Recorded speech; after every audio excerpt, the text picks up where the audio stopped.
For today's critical thought, we're going to be discussing the primary monetization system when it comes to building a live service or free-to-play game, why this matters as a developer, and what does it mean when you're trying to factor this into your game's design.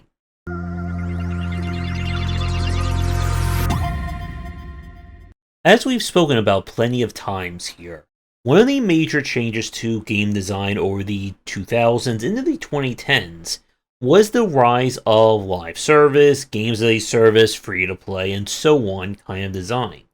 But as the market has kind of solidified over the past decade and where it is now, it's very important when you're building your game to understand and try to factor in what your primary monetization system will be. Now, the primary monetization is the one piece of content or the one kind of content that you're going to kind of base your entire revenue on, or the majority of your game's development going towards. And there's three essentially broad categories of content. The first kind are resources. So this is the kind of endless bucket or endless pool of gold and jewels and diamonds and hearts, stars, and horseshoes, and clovers, and blue moons that people will need to progress in your game. It's an endless drain because, well, for every new character, every new level, weapon, whatever, you're going to need these resources. The problem, though, is that getting resources is not really a tangible thing. It leads to tangible results in your game. But saying that I have 800,000 green rubies means very little. Maybe that's 5 gacha pools. But what does 5 gacha pools get you in a game like this? And you want to be very careful, and with all the categories I'm going to talk about, you do not want to try and fleece someone out of their money. The ever popular, oh, you gotta buy this within the next hour or it's gone. Or give us $50 and we'll give you a day's worth of currency and that's it. People have gotten really good at spotting malicious and abusive practices in monetization. You don't want your game to be a part of that. Resource-style monetization is oftentimes very much like an impulse buy. You're not really going to wake up and say, I need to buy $600 worth of equipment materials and leveling up my sword. But it's something that's always there, especially when players are trying to grind or make progress. And this is where the idea of, time-based progression and money-based progression come into play. Do I want to spend 5 hours grinding maps? Do I want to give you $2.99 and give me the resources? It's entirely up to the game itself. Now, the second category is the kind of quality of life features. This is where we get into the ever popular concept of fun pain that I know all of you really love. The idea that you make the game worse to then sell the features or solution through monetization microtransactions. VIP systems would also factor in here. And this is definitely the category that has seen the most downplay over the past 5 to 7 years. And the reason is very simple. A lot of games these days are just well-designed games. They try to cut as much of the annoyance and pain points out of the equation because, surprise, surprise, there's a lot of mobile and live service games being released. It's not as prevalent as indie games just yet, but typically every month, 2 months, there's probably another 3 to 5 high-budget gacha and live service games coming to mobile or PC. If your game annoys someone, guess what? There's always another 5 to 10 out there, not to mention all the games that are still around. Your Azure Lanes, Arknights, Honkai, Punishing Grey Raven, and so on and so on. So you really don't have the excuse anymore to make your game worse to try and get money from somebody. And as I'll talk about in the next few minutes, this is not good monetization design. So the third category, and it's the one that you should all know by now, is content driven. This is creating something that is tangible within the game. So I don't know what could be an option here. Maybe it's all those gotcha banners and characters and SSRs and URs and LRs and 15 stars and how many other qualifiers and terms you want to use. This is the category that is the reason for this discussion about monetization systems.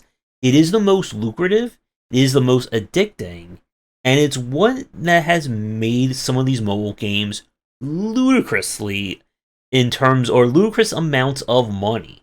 We're talking some games earning in their first month $30 to $50 million like it's nothing. And I'll talk more about why the first month is important, but not as important as you may think later on in this video. But the attraction here is it gets something that is tangible.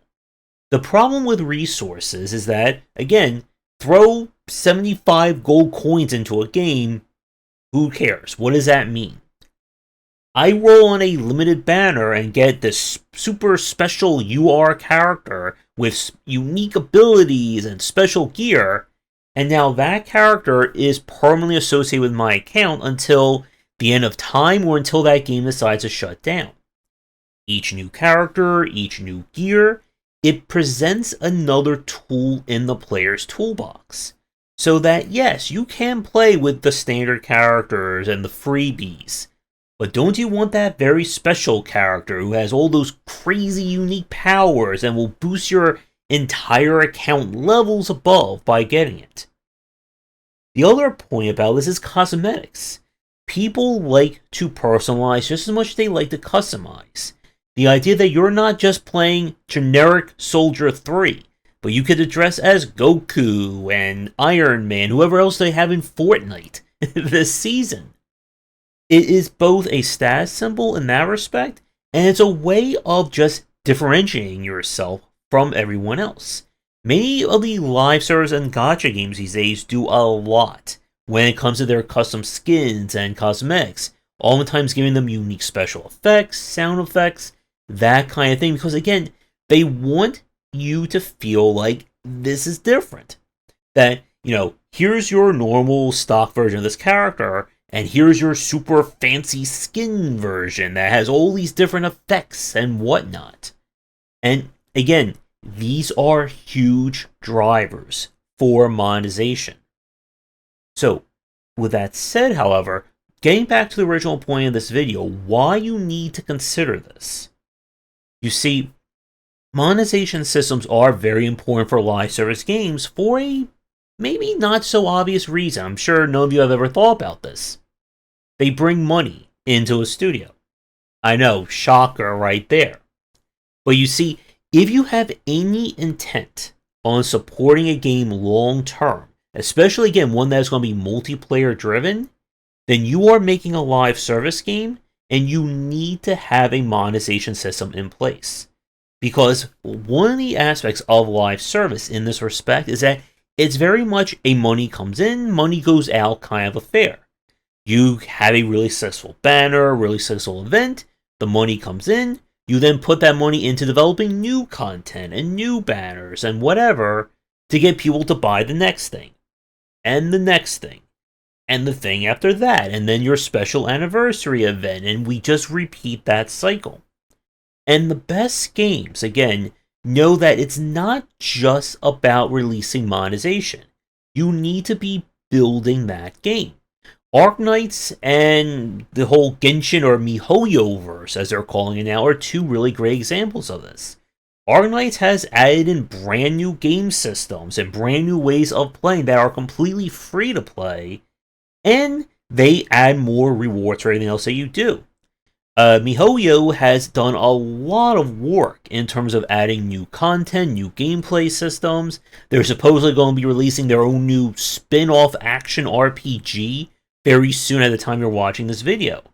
But there is this implied or this intention that if you get a lot of money coming in, we want to see what you do with it.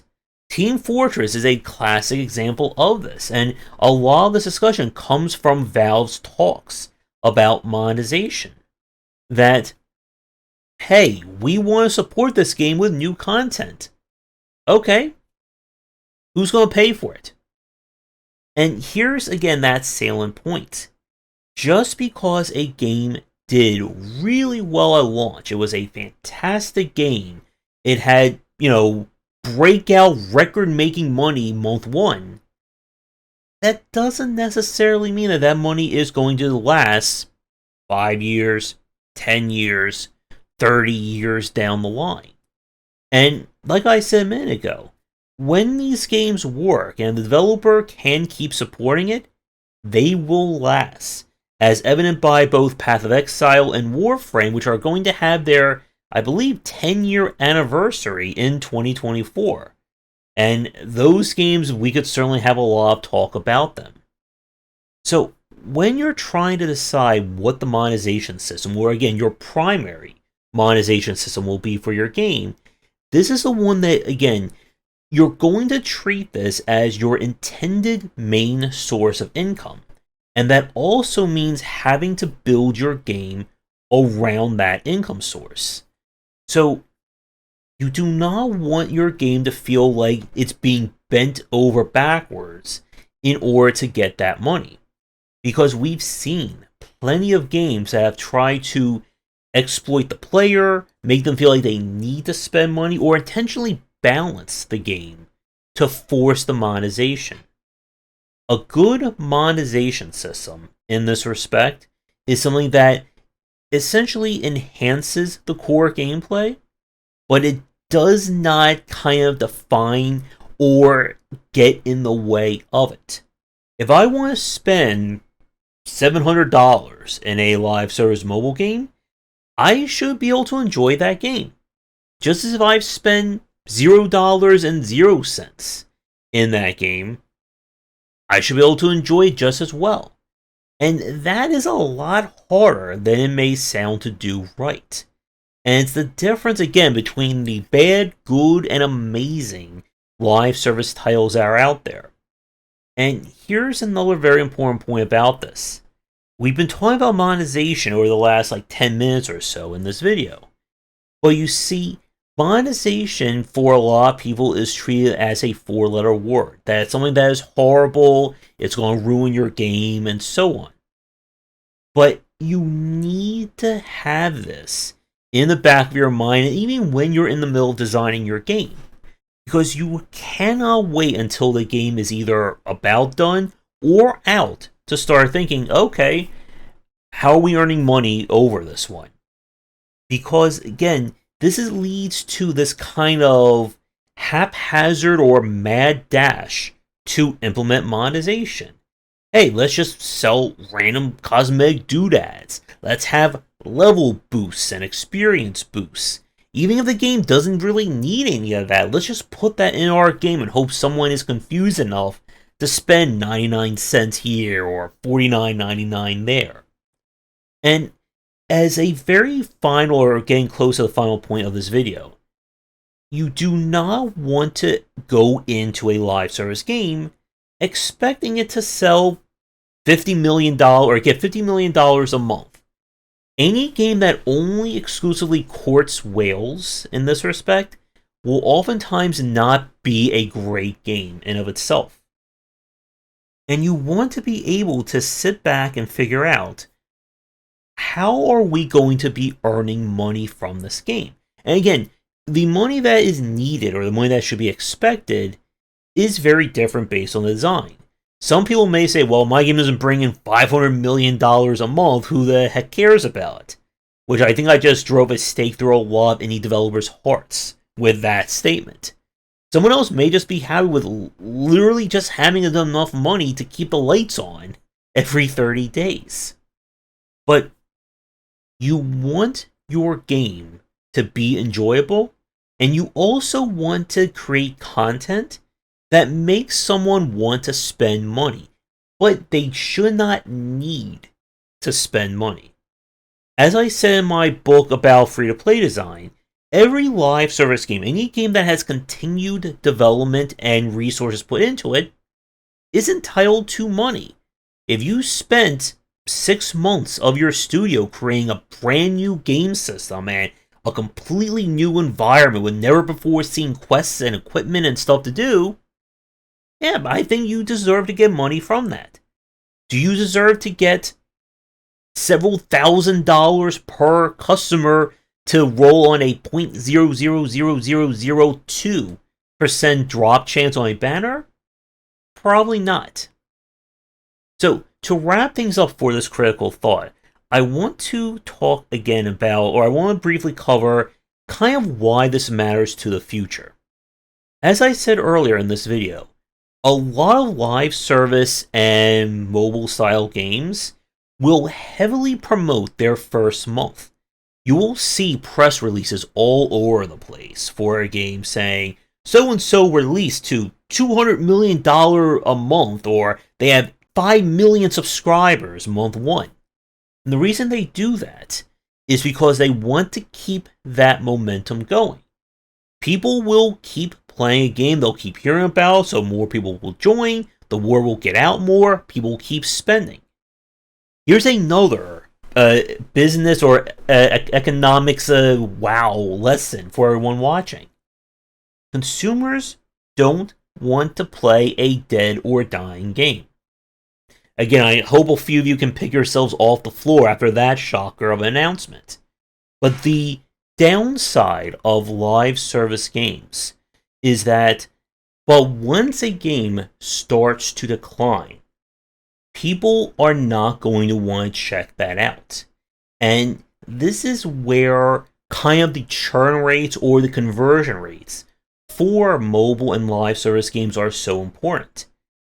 As people stop playing a game, you will see for a lot of the live service games, again, the difference between the bad, the good, and the fantastic is that the games that survive will either stabilize in terms of their revenue and their market, or they will keep growing steadily month by month. What you do not want to see is a game that has a fantastic first month. It goes downhill from month 2, 3, 4, and 5. The game that I keep hearing a lot of people talk about was Tower of Fantasy, that looked like it was going to be like the Genshin Impact competitor. And from what I was looking up and what people were saying, like the first month it had like several 100,000 or even more than that consumers. It made, I think it was like either 15 or 30 million during its first month. And then the second month it's down to like 5 million and only several 100,000 users. As I said a second ago, people do not want to jump on a dying game, and more importantly, they do not want to spend money in a dying game. And this goes back to that rich getting richer. If people see that your game is doing exceptionally well, you are putting out amazing content either month by month or whatever, they're going to want to support that. They're going to want to get in, and if they enjoy it, they'll spend money knowing that your game has no chance of just dying tomorrow. But if it's like 5 months, 7 months, even just 2 months, you have put out no new content, there is no new updates, people are wondering what's going on, well, they're going to leave. And when they leave, they're not going to come back.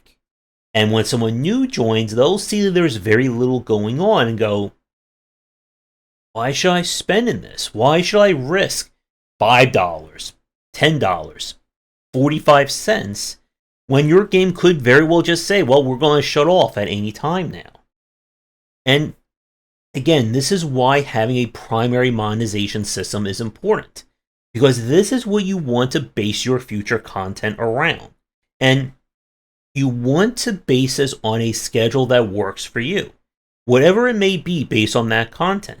In a game like Fortnite, where it's kind of primarily cosmetic driven, they can put that stuff out very regularly. I think they're doing it now, is it every 2 weeks or every month? There's a new pack of cosmetics. Many gacha games with banners, they'll do sometimes 1 to 2 banners a month. Maybe if it's a special limited time banner, it'll be one for an entire month. But the idea is this, that everyone knows what is out, what are they going to get excited about, And where are they going to be spending money? Because people don't want to be confused or uncertain about your live service game. Once you figure out what you want to base your monetization on, you want to get that locked into a timetable. And again, your timetable is going to greatly vary based on the kind of game you're making, as well as what your audience is expecting. If you think that people are going to sit around and wait 6 to 8 months for you to release one new patch, that is not going to happen. And again, I think I just caused a few heart attacks to game dev with that point. But to wrap up this video on, monetization is a very important aspect that drives, again, the creation, development, and the future of any live service game. Even if you have no intention of making it, a mobile gacha style game. If you're trying to make a party-based multiplayer title or a competitive multiplayer game, you need to be thinking about what's going to keep people coming back and what's going to keep the revenue growing. As I talked about in an earlier critical thought about the competitive game loop and esports, this is where that comes in. If you have these games that succeed because of their primary monetization, they can keep growing, they will stay in the market longer, and they will, if they keep succeeding, they will reach this kind of zenith where they become a pop culture piece. This is something that has happened again to games like Genshin Impact, to Arknights, even some of the older titles like Azur Lane, that they're so ingrained because of their success that they become their own kind of pop culture phenomenon onto themselves. But that takes a lot of time, it takes a lot of money, and it takes a lot of dedication from that studio. You are not going to release a game, have no idea how you're going to monetize it, and then tomorrow you're getting called to do a collaboration with Riot Games, or Behavior, or anyone else. So to wrap everything up, for those of you watching, what do you think about the monetization or the monetization drivers of a game? Can you think of a great example, or what do you consider to be a fair example of good monetization? Is it something like a Path of Exile or Warframe, where you don't have to spend anything, but there's a lock kind that is locked to the monetization?